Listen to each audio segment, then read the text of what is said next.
Olá, pessoal! Sejam bem-vindos a mais um vídeo aqui do canal Plataforma Moretti. No canal são apresentados assuntos referentes à engenharia agrícola.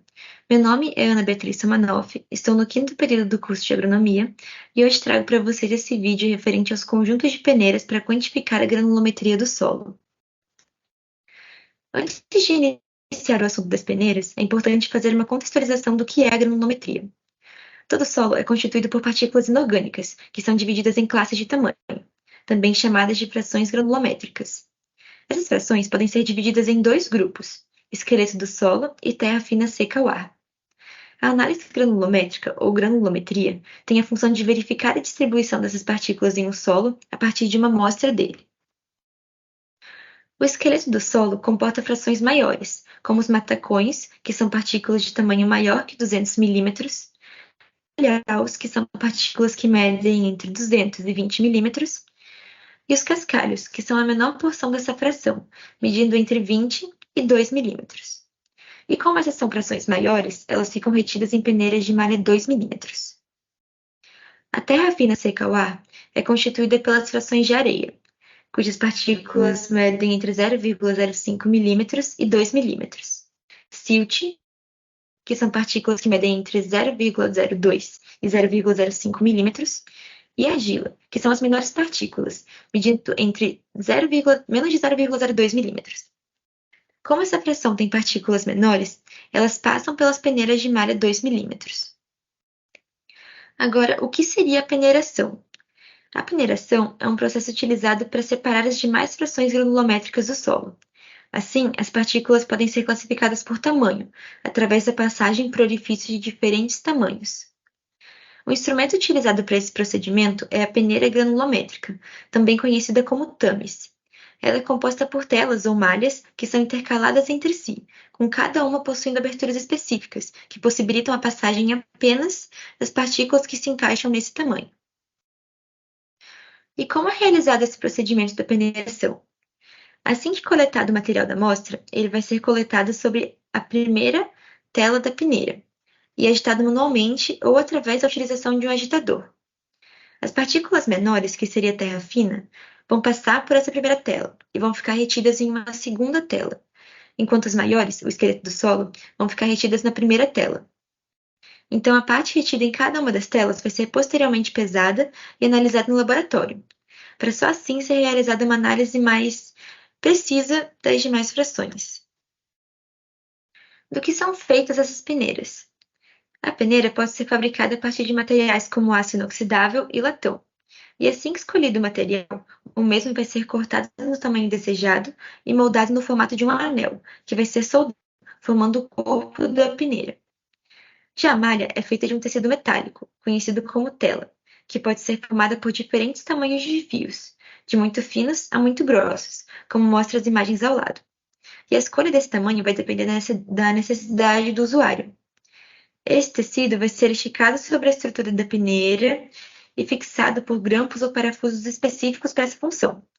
Atualmente, em alguns casos, os fabricantes também utilizam uma cola especial no lugar dos grampos e dos parafusos.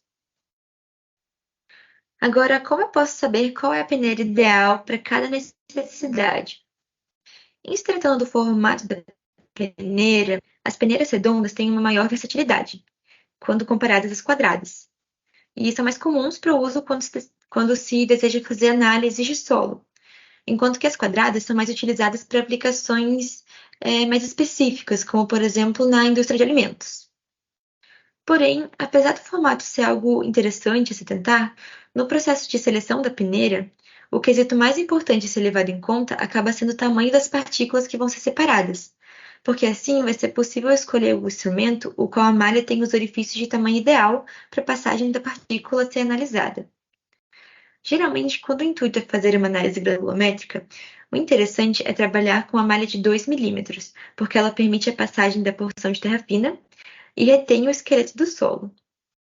E como é possível saber o tamanho dos orifícios de cada peneira? Isso pode ser feito através da tabela de equivalência da abertura de malha, ou tabela de mesh, que é uma tabela que tem medidas granulométricas listadas em um padrão internacional, que é o mesh. E como ela funciona? Por exemplo, uma malha de 6 mesh ou malha 6 vai ter 6 malhas por polegada, ou seja, 6 orifícios por polegada, como é possível observar nessa imagem à esquerda, que simboliza a régua de uma polegada com os orifícios que se encaixam nesse intervalo.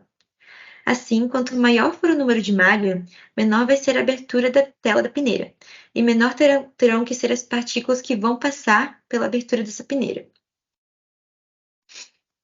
Agitadores eletromagnéticos. O que são eles? Os agitadores são máquinas que utilizam vibrações para agitar a tela das peneiras, movimentando e separando as partículas de modo a aumentar a eficiência no processo produtivo e reduzir o tempo gasto no laboratório. Eles são formados por uma bobina, que gera um campo magnético de alta intensidade quando alimentado com energia elétrica. A força gerada pelo campo é direcionada até a superfície da peneira, onde estão as partículas. Dentro do mercado, o valor das peneiras granulométricas vai variar de 14 a 200 dólares, que hoje em dia é algo entre 70 e R$ 1.000. Enquanto que o agitador eletromagnético vai custar uma média de 2 mil dólares, aproximadamente R$ 10.000.